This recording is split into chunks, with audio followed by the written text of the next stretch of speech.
What's up, everyone? Welcome into A Real and a Beer, our weekly Mayans MC review show that we've been doing, that we're going to continue to do all throughout the first season as long as Mayans MC runs. From the looks of things, we're going to be running for a while.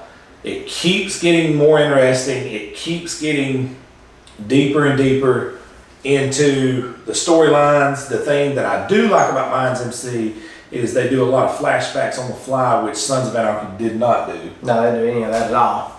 You had it to gives you a hear, little more perspective of what's going to happen, gives you a little more of the timetable of what we're working with. and you had to hear on Sons, you had to hear it through writings and stories and shit. They actually give you video clips of flashbacks, which I think, coming from Ezekiel's perspective is beautiful because the show is basically based around him and his experiences, what he's got going on. Well, something I mentioned before in the previous show is how that also it kind of gives the show and the writers an outlet to be able to link back to the Sons of Anarchy and things, which is something a lot of fans are looking for anyway. You want to be able to see the past and how it affects the future. So having those flashbacks, you also get to see those past characters that everyone loved, like Gemma in the previous episodes. My thing is, everybody loves Sons. He's definitely trying to prove a point that this is its own entity, and I have nothing wrong with that. However, if I was Kurt Sutter, I would do it a little bit different. I would bleed some Sons into it. Yeah. I would bleed a lot more Sons into it. Yeah. Because he gives you that bone on the first one, and then he gives you two bones on the first one, and then he kind of steers away from it. Yeah, I don't know if they're closer to the border, so that gets a little bit further away from charming and things like that. But I think that a lot of the fans, especially the hardcore fans, are going to want is we want a lot more Sons. Because the thing is with Sons of Anarchy that we all loved is there's a lot more of the clubs issue. Now we just got a lot more of the Mayans and the Glendale cartel. It's kind of a two pony race here, so we need to get a little bit more tied in with all the other MCs. And I think if we kind of got that, I think that it would be a little bit. I think it would be a little bit easier for everyone to adapt. But they kind of dive into more of the Glendale and their MC, the Mayans MC, dealings together more than club business in itself. Again, show starts out with another animal reference, this time it being a bat. Throughout the show, I think we counted 3 bat references, even one's written on the wall, and then another bat took batch. I believe I counted 3 different bat sightings, and one being written on a wall throughout the show, and you're still wondering. We got scorpions, we got wild dogs, we got dead crows, which obviously some. What does the symbolism mean? What are we looking at? Bats, and at one point, I was just like, I'm thinking like, you're trying to overthink it, and then you're like, let's just watch the show. Let's get rid of the bat, let's get rid of the shit. Meat and potatoes, what are we looking at? Show starts out with a bat. Definitely then goes into a brothel type scene where the Mayans MC has a dirty cop, a black guy, who's there with them. And you're hearing sniper fire, but nobody's panicking. They're just like, hey, it's normal. Come to find out, the sniper fire is coming from, and they track it down, and they don't even deny it when they go confront them, a white supremacist group with a female leader. Yeah, I'm trying to knock off people going from across the border, so that's their agenda. They have their own agenda, and they're kind of you can tell that they're gun activists. I ain't gonna call them neo-Nazis. I'm just gonna say more your traditional redneckish Southern kind of family that white. I guess you could say white power type group, but. Extremist, I guess, is the best extremist that's gun activist and think they're doing for the better good. So at the scene of the crime the next day, when the police are there, the Mayans MC rolls up, and you find out the mayor of the town is in bed with not only the Mayans MC but the Glendale cartel. Yeah, and she's in deep. She's been dealing with them a long time. Admits to living her whole tendency as mayor, or her whole career as mayor in a gray area. What do you think about that? I think she kind of plays the same roles we've seen also with the Sons before. You know, with Sheriff is kind of in cahoots with the entire MC, and now to play that role, the balance between the law and doing, you know, justice with the land, and then also just kind of playing that balance of being more about the law, and then also trying to play the role of having to deal with these bad guys and trying to deal with the lawless society. So what kind of proves that is like when they pull up, they don't. First of all, they're coming into a crime scene and they get off their bikes and they're like, "What can we do to help?" And you're like, "This would be a normal crime scene anywhere in America." They're like, "Would you get the hell out of here? Somebody get these idiots out of here." But then it even goes on. Bishop actually tells her, you know, he says something about a female reference, and then basically it gets twisted around. You find out she's gay, I guess, because he says you obviously had a previous relationship before, and now that she looks like she's gay. Kind of brings me back to the agent, the dirty agent that had the girlfriend, the secret girlfriend and Sons. You kind of get that kind of vibe from it, you know what I mean? The one that was with, she was with the ATF, the one that Opie ends up blowing her head off, and Sons. But I kind of got that feel when I hear this mayor say she's got a girlfriend and she's letting all this dirty stuff out. Yeah, but I don't think that she's I don't think she's as dirty as that FBI agent. You know, the FBI agent was think, grimy. Yeah. She was a piece of shit. Yeah, and I'm glad Opie did what he did to her. Yeah, I think we get to see more of a villain role with what happened in the Sons, and then with this one, I think that she's not as much of a villain. So I think we actually got a good guy that's trying to play trying to play the middle ground here. Like you said, she's more like the sheriff. Yeah.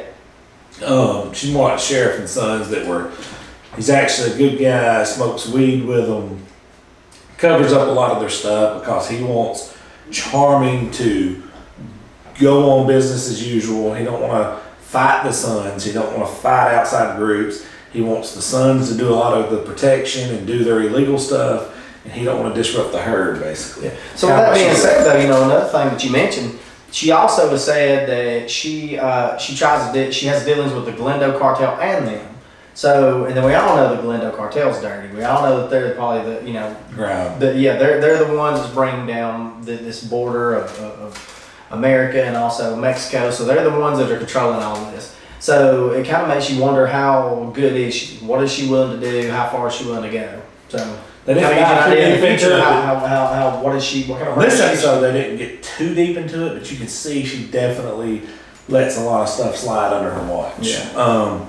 As the show rolls on, and I mean, Kurt's got a sense of humor. I mean, here comes Fingerless Chucky up on a damn scooter like Jim Carrey with a damn crash helmet, and you're like, is that? He's always the comic relief. I mean, you're just taking all this serious, like these heavy hitters, these killers and shit, and then here you see a scooter right up in the middle of an MC group, a motorcycle club gang. You just see this scooter with this damn crash helmet on. And you're like, what? Now, is that? Oh, God, it is him. And you're like, the hell's this idiot doing? Then he delivers, what would you say he delivers to them? Just a note from, it's a note from the sister, right? So that's really just a connection to them. So kind of makes you wonder, how does he actually get in touch with them and how to find her? Obviously, it's right. Coco. Obviously, Coco has to get a note to her, so he sends Chucky of all people, which is obviously the crazy sex offender that we all know him to be. Which my next point was, how does he end up with this? Now, who trusts this idiot enough to send this stupid son of a bitch on a damn Jim Carrey Dumb and Dumber scooter and an Evel Knievel crash helmet up, you know? It's got to be wonder what the conversation had to be, because he's seen her on the website before, you know, in like the second show or first show.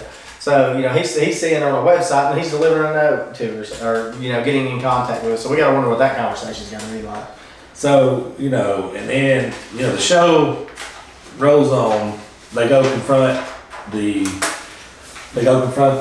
white supremacist group, I guess you could say, and, you know, and then they're led by their mom. They're led by their mom, and there's this one badass dude with tats, big jacked up guy, and Ezekiel remembers him from prison and actually tells the other guys about him.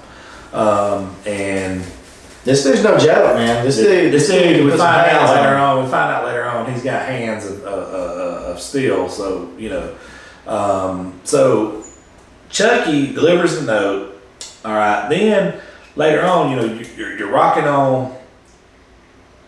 They go after that's when they go to the bar, correct? Right after that. Yeah, that's when they go. They go and confront them straight up. You find out real quick the guy with the I guess you'd say one of the leaders of the white supremacists, the big guy. There's a fight breaks out. He just kind of just standing there. I think he's more the enforcer. Yeah, you can tell he didn't want to jump in, but when he does jump in, he just starts thrashing motherfuckers. Yeah. Like he's Steven Amos. One time, That dude's hitting that Steven Seagal. Yeah, He's hitting that Steven Seagal. You just slap their hand away and hit him one time.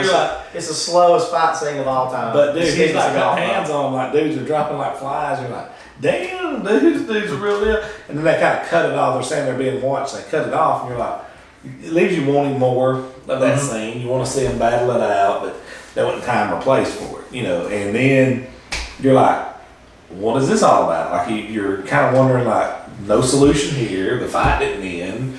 There's a lot of dead ends in this show. That's one thing about this one I think we're getting is it seems like you're about to gain some momentum, to some clarity about any situation. It just dies. It's like the show doesn't seem to get to any conclusions on anything. It's just we get more and more of the story, more and more mystery. But is he doing that to bring it all together at the end, or?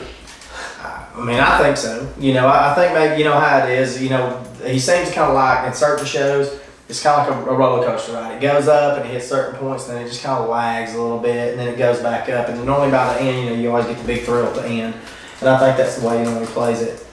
So then it goes to a scene where you see Galindo's son with his new stolen caretaker, and you see a kid that's there is playing on a phone who all of a sudden starts recording them. Mm-hmm. It's the kid that we had talked about previously in the show, if you haven't seen him before, where he cut his hand, and that's how they're kind of, the Galindo cartel is playing, that showing that loyalty to the cartel, trying to link young kids to them and be able to make them feel like they're a part of it, they don't have to be against the cartel. So this kid is obviously feels that he has some loyalty to them, so he's passing on that information along. And so the video he's kind of the mold that they have inside that rebellion. The video does get back to Galindo, then what happens? Oh, it's bad news, man. You think so, because the thing is, you think he's trying to play this medium ground, but then all of a sudden you find out this nun at the end. There was a nun in the video that got captured in the video. The nun. The town meeting, which I said to Mike, Galindo's going to set a ball, because after that there's like a town event going on when everybody in town is like walking around. So you see Galindo out in public, and I'm like, bro, he's got some balls with all this rebel stuff that's going on. It's like kind of like a war going on, and this dude's walking downtown. But then you see these people like, they don't say nothing's said, there's no gunshots or nothing. You just see the crowd start picking up and panicking, and you're like, what the hell? And as they get closer to this one building, that nun that was in the video has been just straight slain, bro, like thrashed, like her face is just beat in, there's blood, and they wrote some kind of shit in Spanish, which I couldn't even really. I think a lot of that, when Galindo, you kind of start thinking of that. He's killing people in public. And you would think that they would be so much against him. I think, is it a respect thing or what, but this is the one thing, I guess, with the show this time, and this is some of the underlying tones that we haven't really gotten to discuss, but I would like to get people's opinion through social media. Yeah, hit us up. That, what do you think his wife's play? I think that's the biggest key here, because you start feeling like, even in this one, you start thinking that, well, it's like she's pulling strings behind his back. Yeah, and you start thinking, well, is she trying to play the role of spoiler. Yeah, is she trying to be a part of this whole cartel, or is she trying to be more of the mom? And of course, we kind of know that she's got to play both roles, but she's got to. I truly feel that there's got to be an inside here, that we're about to get that surprise is going to be with her by the whole end. Her and EZ's relationship's definitely thicker than it looks from being just straight platonic friends. And they play that back. They play that back too far for it not to be up front for everybody. That shit, I think, before the show goes off, they'll end up together. Yeah. So that's what I think. I think which may start a war between Galindo and the Mayans, but before the shit goes off, I think that's going to happen. Yeah. Now, that's something I think we want everybody's opinion on. You know, what do you see with this? Because I think it's going to be a really important thing to play into the future of the entire show. Now, while all this other distractions and shit's going on, EZ, they go back to him after a lot of all this other shit's going on, this chaos, and it brings back to him. He gets into, looks like what used to be an old Ford Bronco or something, and it's with the police that he's got to deal with. You know, everybody knows that let's sugarcoat it all we want and call him a hero, closed door hero. He's a rat. Mm-hmm. So they're telling him to get Glenda's wife more involved, and he just tells them he's not doing it. Yeah. He just says, I'm not, you know, we're not getting this any deeper than what we're doing right now. I'm shutting it down. Just put me back inside. I'll take my chances. Just lock me up. He hands the package back to him. I'm done. Mm-hmm. So then that same cop goes and visits his dad, and then I'll let you pick it up from here. Well, you know, he's going and visiting his dad. He's trying to put a pinch on his dad, but obviously he knows a lot more about his father than what we're all getting the full story of. Obviously, his dad was obviously very important in Mexico, and his past was a lot more. What would you say? He's a lot more of an important man. There's a lot more things to his father than what we get in the whole story. And that plays out in the very end of the entire show. We get to see some more pictures of him, and you know, it kind of makes you think, well, who's this person with him in the photo? Because if you know, like I said, if you haven't seen the show, you need to check it out. I know we give you a lot of spoilers on the show, but if you check out the last scene, you get to see a lot more pictures of his father and his past. His dad has a lot more to him than what we're getting. So, you know. Who do you think it is in the picture? Part of me thinks it's Alvarez. They show younger pictures of him and another gentleman. We're speculating it's Alvarez, and they're in a military setting. If I had to ballpark it, late 60s, early 70s. Yeah. It looks Alvarez-ish. Yeah, but it's kind of hard to say, you know, because, you know, with his dad, obviously he knows Alvarez is part of the club and his son is part of the club. So it kind of makes you skeptical of if his father knew, what would he allow them to know, what would he allow his son to know. So there's a lot of different plays here. We also haven't been opened up to the entire Mayans MC, the entire universe that they're dealing with, everything that's connected to their MC.